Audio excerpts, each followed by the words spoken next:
Uttar Pradesh police की कहानियाँ तो बहुत सी सुनी होंगी, मगर कुछ कहानियाँ इस तरह की होती हैं कि आम आदमी के भी हजम नहीं होती हैं। ऐसा ही एक मामला लखीमपुर खीरी से आया है। लखीमपुर खीरी में 20 साल पहले एक महिला की मौत हो जाती है। उस मौत में उनके परिजन जो है वो आरोप लगाते हैं कि मेरी जो बहन है या मेरी बेटी है उसको मार डाला गया है। उसके पास से 1 करोड़ से ऊपर के गहने मिलते हैं और वो गहने पुलिस सीज करके मालखाने में जमा कर देती है। उसके बाद उस मुकदमे को 20 साल के बाद जब बरी होता है, बरी होने के बाद वो पीड़ित जाता है थाने और थाने में जा कर के कहता है कि हमारे जो जेवर है वो हमको वापस किया जाए। मगर वहीं पुलिस ये बात कहती है कि वो जेवर तो पानी से भीग के गल गए हैं, वो जेवर मेरे पास नहीं है।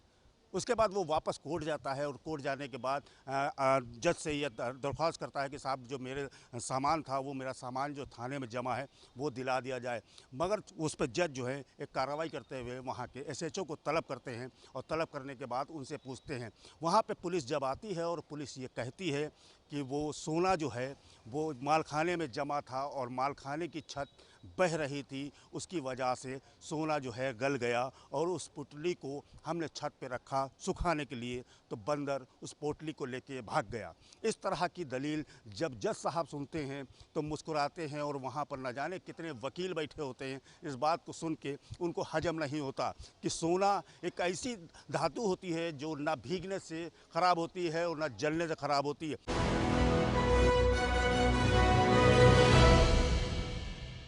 गुजरात में मानसून अब विकराल रूप ले चुका है। खासकर दक्षिण गुजरात में लगातार हो रही अति भारी से अत्यंत भारी बारिश ने जनजीवन को पूरी तरह से प्रभावित कर दिया है।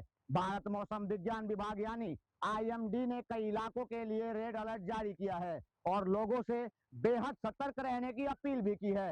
वहीं आपको बता दें कि सूरत, नवसारी, वलसाड, डांग और तापी के आसपास जिलों में कई नदियां और कई नाले उफान पर हैं। कई जगहों पर सड़कें जलमग्न हो चुकी हैं। अंडरपास और निचले इलाकों में पानी भरने से यातायात प्रभावित हुआ है। वहीं तेज बहाव में कारें और बाइक बहने या पानी में फंसने जैसी घटनाएं भी लगातार सामने आ रही हैं, जिससे हालात की गंभीरता का अंदाजा लगाया जा सकता है। भारी बारिश को देखते हुए प्रशासन पूरी तरह से अलर्ट मोड पर है। एहतियात के तौर पर कई जिलों में स्कूलों में छुट्टी भी घोषित कर दी गई है, जबकि जिला प्रशासन और आपदा प्रबंधन की टीमें लगातार स्थिति पर नजर बनाए हुए हैं। लोगों से अपील भी की जा रही है कि बिना जरूरी काम के, अनावश्यक काम के घर से बाहर ना निकले और नदी नालों तथा जल भराव वाले इलाकों से दूर रहें। मौसम विभाग के अनुसार अगले 24 घंटे में भी अगले 24 घंटे बेहद महत्वपूर्ण हैं। कई इलाकों में भारी से अत्यंत भारी बारिश का दौर जारी रह सकता है। ऐसे में प्रशासन ने नागरिकों से अफवाहों से बचने और केवल आधिकारिक सूचनाओं पर ही भरोसा करने और सभी सुरक्षा निर्देशों का पालन करने की अपील भी की है। कैमरा पर्सन सतीश पाटिल के साथ मैं सोनी पांडे, जेके 24/7 न्यूज, गुजरात।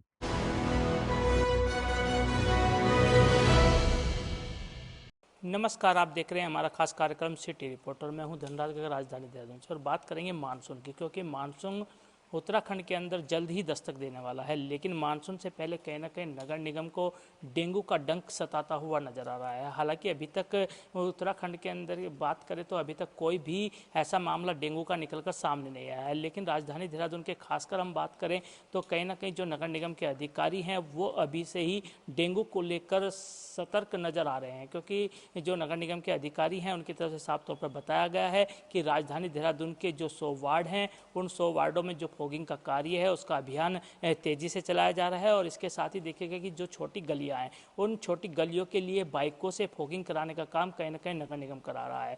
और इसके साथ ही जो नदी नाले के पास वाले क्षेत्र हैं वहाँ पर भी जो फॉगिंग का कार्य है वो कराया जा रहा है। और इसके साथ साथ कहीं ना कहीं जो कीटनाशक दवाइयाँ हैं वो भी छिड़काव का कार्य तेज गति से राजधानी देहरादून के अंदर कराया जा रहा है। तो कहा जा सकता है कि डेंगू को लेकर कहीं ना कहीं नगर निगम अब सख्त होता हुआ नजर आ रहा है। उसके साथ ही स्वास्थ्य विभाग की भी जो नींद है वो उड़ती हुई नजर आ रही है, क्योंकि सबसे बड़ा कारण है कि यदि डेंगू आता है तो कहीं ना कहीं डेंगू के कारण स्वास्थ्य विभाग की भी नींद उड़ती है और उसके साथ ही नगर निगम की भी नींद कहीं ना कहीं डेंगू उड़ाता हुआ नजर आ रहा है। और इस बार देखा जाए तो अभी तक कोई डेंगू का मामला निकलकर सामने नहीं आया है, लेकिन वही देखेगा कि स्वास्थ्य विभाग और नगर निगम मिलकर कहीं ना कहीं डेंगू के डंक से बचा जा सके, उसको लेकर तमाम तरह के उपाय कहीं ना कहीं नगर निगम के द्वारा किए जा रहे हैं। और स्वास्थ्य विभाग के द्वारा भी लगातार जो जांच की प्रक्रिया है वो शुरू कर दी गई है, यानी कि तमाम क्षेत्रों में जो ऐसे क्षेत्र हैं जहां पर डेंगू फैलने की संभावना बनी रहती है वहां पर स्वास्थ्य विभाग के द्वारा कैंप लगाए जा रहे हैं।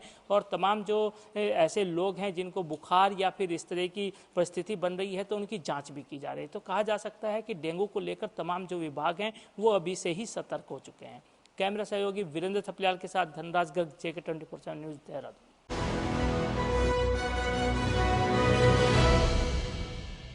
नमस्कार, आप देख रहे सिटी रिपोर्टर। मैं हूं आपके साथ गरिमा त्रिपाठी। दिल्ली में आज दिन की शुरुआत जिस तरह से धूप के साथ हुई थी, जैसे जैसे दिन आगे बढ़ा आसमान में काले बादल के साथ जो है बारिश जो है तेज़ होने लगी। जैसा कि मौसम विभाग ने दिल्ली में रेड अलर्ट जारी कर कहा था कि आने वाले दिनों में दिल्ली में तेज़ बारिश की संभावनाएं हैं। और साथ ही जिस तरह से मानसून का दिल्ली में आगमन होने के बाद तापमान में कहीं भी गिरावट नहीं आई थी, उसके बाद तापमान में भी गिरावट देखने को मिल सकती है। मौसम विभाग ने साफ तौर पे कहा था कि दिल्ली में अगर बारिश होती है तो तापमान में भी गिरावट आएगी और लोगों को गर्मी से भी राहत मिलेगी, क्योंकि बीते दिनों जिस तरह से तापमान में बढ़ोतरी और साथ ही उमस के कारण लोग काफ़ी ज़्यादा परेशान थे, उससे भी कहीं ना कहीं राहत मिलेगी। और जो ग्रेप 1 के गाइडलाइंस हैं, साथ ही मौसम विभाग ने कहा था अगर बारिश होती है तो तापमान के साथ साथ जो है दिल्ली के पोल्यूशन में भी गिरावट आएगी, क्योंकि ग्रेप 1 के गाइडलाइंस अभी भी दिल्ली में जारी है। तो आज सुबह से दिन की शुरुआत भले ही तेज़ धूप के साथ हुई थी, लेकिन जैसे जैसे दिन आगे बढ़ता है दिल्ली में तेज़ बारिश के साथ जो है मौसम में बदलाव देखने को नज़र आता है। अभी भी आसमान में बादल छाए हुए हैं, हल्की बारिश हो रही है, लेकिन जैसा कि मौसम विभाग ने कहा है आने वाले दिनों में दिल्ली के लोगों को गर्मी से राहत मिलेगी। और साथ ही वहीं बता दें कि जिस तरह से जब से मानसून की शुरुआत हुई है, न सिर्फ लोगों को बारिश से उम्मीदें हैं कि गर्मी कम होगी, उन्हें राहत मिलेगी, बल्कि राजनीतिक आरोप प्रत्यारोप भी है वो भी काफ़ी तेज़ नज़र आ रहे हैं। एक तरफ आम आदमी पार्टी लगातार मानसून की बारिश के आगमन के बाद ही दिल्ली सरकार पे जो है ताने कसते हुए नज़र आ रही है। लगातार उनका कहना है कि मानसून में जिस तरह के उन्होंने दावे किए थे, ग्राउंड लेवल पे अगर हकीकत की बात की जाए तो पूरी तरह से उन दावे फेल नज़र आ रहे हैं।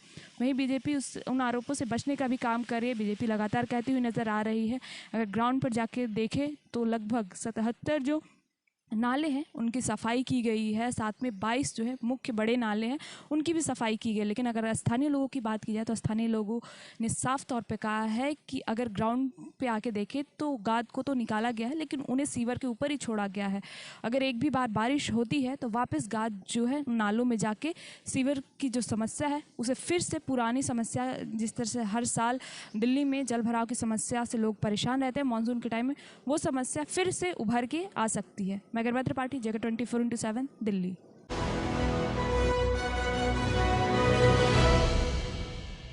उत्तर प्रदेश में एनजीटी की रिपोर्ट के बाद से भूजल के नीचे गिरते स्तर को लेकर के एनजीटी ने चिंता जताई है। CGWT ने विशेष तौर पर अपनी रिपोर्ट दी है कि हर साल 15 से 20 फीट तक जल स्तर जो है वो नीचे की ओर जा रहा है। CGWT की रिपोर्ट के बाद से अब एनजीटी ने इसको लेकर के चिंता जताई है और भूजल जो जल है उसको बचाने को लेकर के एक मुहिम छेड़ी है। जल जितना हो प्रयोग उतना ही हो उसका रोक। विशेष तौर पर पानी की बर्बादी, जल की बर्बादी को लेकर के एनजीटी की इस रिपोर्ट के बाद से अब शहरीकरण में जो भूजल स्तर है उसके नीचे जाने से चिंता हो रही है। और ये चिंता लाजमी भी है, चूँकि उत्तर प्रदेश में जिस तरीके से जल स्तर था पिछले 15 सालों में ये जल स्तर घट कर करीब 102 फीट तक नीचे जा चुका है। और ऐसे में बोरिंग, निजी बोरिंग, इस तरीके के जो तंत्र हैं उनके प्रयोग होने पर पूरी तरीके से रोक लगाए जाने को लेकर के प्रदेश के मुख्यमंत्री निर्देश दे सकते हैं।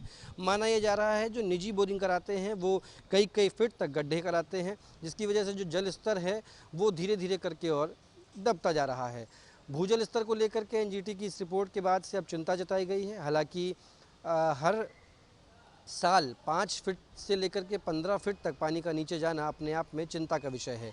लेकिन अगर भूजल स्तर इस तरीके से ही गिरता रहा तो आने वाले समय में देशवासियों को भी कहीं ना कहीं जल से संबंधित समस्या का सामना करना पड़ सकता है।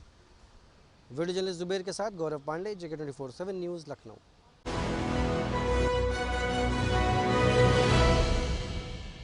नमस्कार, मैं हूं इरशाद अहमद और आप देख रहे हैं मेरे साथ JK 24/7 न्यूज का खास कार्यक्रम सिटी रिपोर्टर। महाराष्ट्र में लगातार हो रही मूसलाधार बारिश ने जनजीवन को पूरी तरह से प्रभावित कर दिया है। मौसम विभाग की चेतावनी के बीच मुख्यमंत्री देवेंद्र फडणवीस ने साफ कहा है कि राज्य में 8 जुलाई तक भारी बारिश का खतरा बना रहेगा। इसलिए पूरी सरकारी मशीनरी को हाई अलर्ट पर रखा गया है। मुख्यमंत्री ने राज्य आपदा प्रबंधन नियंत्रण कक्ष में बाढ़ की स्थिति की समीक्षा करने के बाद बताया कि NDRF और SDRF की टीमें पहले से तैनात है। सभी जिला कलेक्टर, जिला प्रशासन, फायर ब्रिगेड और आपातकालीन सेवाओं को अलर्ट मोड पर रखा गया है ताकि किसी भी आपदा से तुरंत निपटा जा सके। मुख्यमंत्री ने कहा कि नासिक और त्र्यंबकेश्वर सबसे संवेदनशील क्षेत्र है जहां क्लाउड बर्स्ट जैसी स्थिति बनने की आशंका है।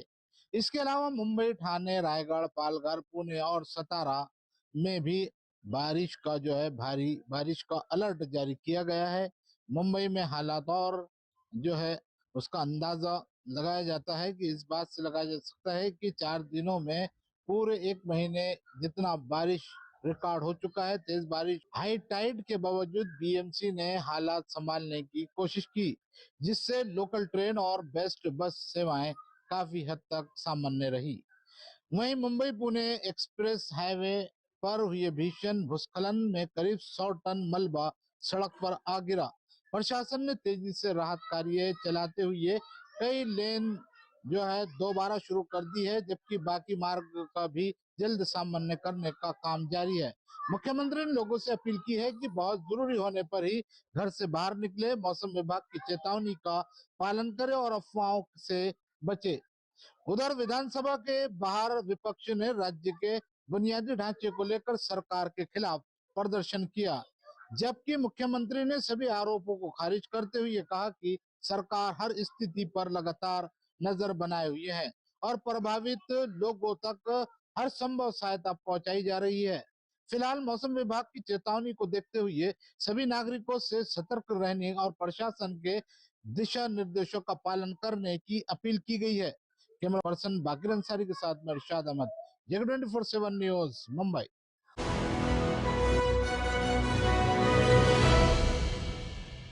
नमस्कार दोस्तों, स्वागत है आपका हमारे विशेष प्रोग्राम सिटी रिपोर्टर में। देहरादून से मैं संचित शर्मा आपके सामने एक बड़ी खबर को लेकर के और बात करेंगे इस वक्त मौसम के अलर्ट को लेकर के। और पूरे उत्तराखंड में इस वक्त मौसम का अलर्ट है।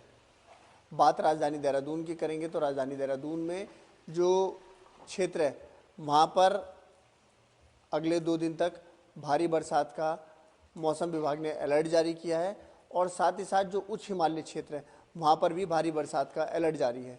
4 धाम यात्रा लगातार चल रही है और 4 धाम यात्रा में इस बरसात से करीब 100 कुछ सड़कें जो हैं वो प्रभावित हो चुकी हैं, जिसको खोलने का काम लगातार जो जिम्मेदार एजेंसियां हैं, विभाग है, वो कर रहे हैं। साथ ही साथ जो वैकल्पिक मार्ग है उसको पहले ही तैयार करने के दिशा निर्देश मानसून से पहले दे दिए गए थे, जिसकी वजह से अब वैकल्पिक मार्गों के द्वारा 4 धाम यात्रा प्रभावित ना हो, उसके लिए भी लोगों को निकाला जा रहा है। साथ ही साथ जो मैदानी क्षेत्रों में नदी नालों के किनारे रह रहे लोग हैं उनको हटाने का काम किया जा रहा है। जिला प्रशासन वहाँ पर जा कर के उनको अलर्ट कर रहा है, उनको सचेत कर रहा है कि नदी किनारों से हट जाएं, जिससे कि अगर नदी नालों का बहाव तेज होता है तो किसी भी तरीके की कोई घटना ना हो। साथ ही साथ आप देखिए कि पिछले वर्ष जब भारी बरसात राजधानी देहरादून के अंदर हुई तो राजधानी देहरादून के जो चारों हिस्से हैं वहाँ पर त्रासदी आ गई थी, या कहीं की एक तरीके से तबाही देखने को मिली। सहस्त्रधारा का पूरा मार्केट गायब हो गया। मालदेवता में इतनी ज़्यादा तबाही थी कि कई सारी सड़कें वहाँ पर बंद हो गई थी। हरिद्वार साइड से जो मेन हाईवे के पुल हैं वो टूट चुके थे। प्रेमनगर की तरफ का जो पुल है वो टूट चुका था, जिसका निर्माण कार्य अभी तक चल रहा है। तो तमाम इन्हीं सभी चीज़ों को देखते हुए कहीं पर भी नदी नालों के किनारे अतिक्रमण ना हो और जो मैदानी क्षेत्रों में जहाँ पर जल भराव की स्थिति बनती है वहाँ पर से भी लोगों को पहले से आगाह किया जा रहा है। और जो नगर निगम है वो इस कोशिश में है कि किसी भी तरीके से नदी नालों के पास जो लोग हैं जो रह रहे हैं वहाँ पर से उनको हटाया जाए और साथ ही साथ जो ड्रेनेज की दिक्कतें हैं उनको सुधारा जाए। कैमरा पर्सन वीरेंद्र थपलियाल के साथ J24/7 के देहरादून से संचित शर्मा।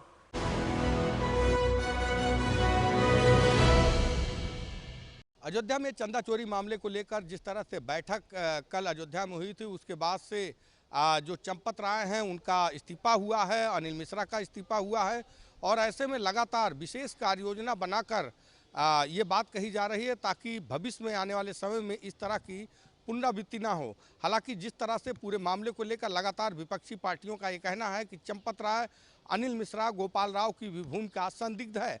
हालांकि लगातार एसआईटी इस मामले में 15 जुलाई तक का समय एसआईटी को और दिया गया है। माना भी जा रहा है एसआईटी के अधिकारी लगातार 100 से ज़्यादा लोगों से पूछताछ होनी है, तो ऐसे में 60 से 70 लोगों का बयान अब तक एसआईटी ने दर्ज कर लिया है।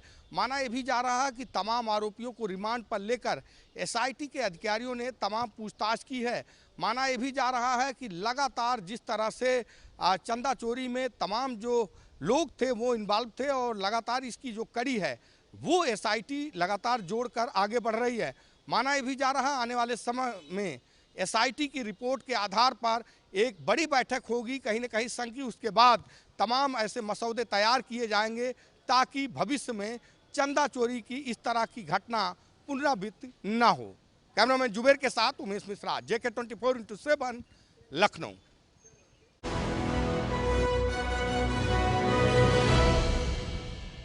नमस्कार, आप देख रहे हैं हमारा खास कार्यक्रम सिटी रिपोर्टर। मैं हूं विजेंद्र सिंह, उत्तर प्रदेश के जनपद संभल से। संभल में बात करेंगे बड़ी खबर की। जनपद संभल में अधिकारियों के निर्देश के बाद भी अस्पताल बेसमेंट में चलाए जा रहे हैं। हालांकि आपको बता दें, जिस तरह से दिल्ली में आग की घटना हुई, लखनऊ में घटना हुई और कई जिंदगियां उसमें चली गई, उसके बाद जनपद के जो बड़े अफसर हैं उन्होंने निर्देश दिया था कि कोई भी अस्पताल, कोचिंग सेंटर या किसी भी तरह की जहां पब्लिक इकट्ठी हो, बेसमेंट में कोई काम नहीं चलेगा।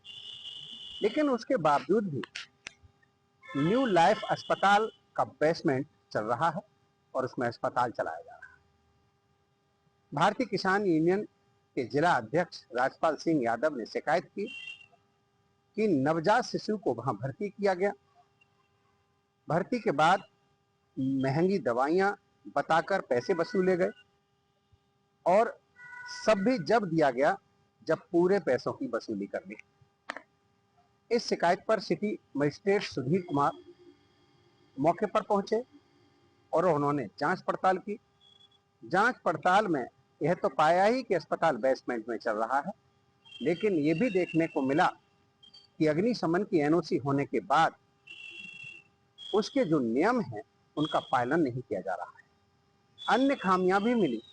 वहां के डॉक्टर से पूछताछ की।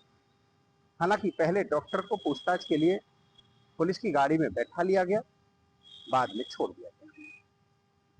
सबसे बड़ा सवाल ये उठता है कि आखिर जब शासन और प्रशासन दोनों की मंशा है कि किसी भी तरह से बेसमेंट में कोई अस्पताल नहीं चलाएगा, तो आखिर ये अस्पताल चल कैसे रहा है। हालांकि इस बेसमेंट वाले अस्पताल को सील कर दिया है। शहर में 2 मार्ट भी चल रहे थे, जहां पर सिटी मजिस्ट्रेट ने जांच की और जांच के बाद उनके संचालन पर भी रोक लगा दी। जांच में पाया जहां की एक जो सिटी मार्ट था वो वर्तमान विधायक नवाब इकबाल महमूद के बेटे का था, शान आलम का, उसमें भी खामियां मिली। दूसरे मार्ट में भी खामियां मिली और इन दोनों मार्टों के संचालन पर जब तक पूरी प्रक्रिया कागजी नहीं हो जाती है उसके बाद ही संचालन होगा, तब तक के लिए रोक लगा दी। आपके सहयोगी कैमरामैन के साथ विजय सिंह, JK24/7 न्यूज, जनपद संभल।